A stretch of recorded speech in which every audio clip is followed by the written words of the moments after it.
आज मी सांगणार आहे डीचा उच्चार कुठे सायलेंट असतो, नेमका डी केव्हा नाही वाचायचा.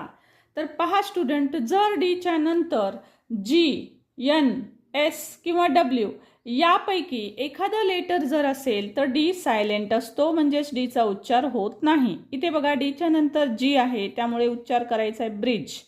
यामध्ये डी एन आहे, डी नंतर यन आहे त्यामुळे वेनसडे उच्चार करायचा आहे, डी इज सायलेंट. इथं डीच्या नंतर जी आहे त्यामुळे डी सायलेंट असतो. अशाच प्रकारे पहा, डीच्या नंतर के जरी आला तरी तो सायलेंट असेल.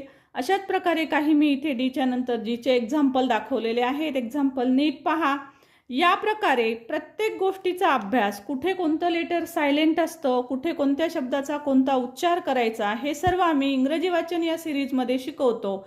आमच्या चॅनलवर इंग्रजी वाचन, लेखन आणि स्पीकिंग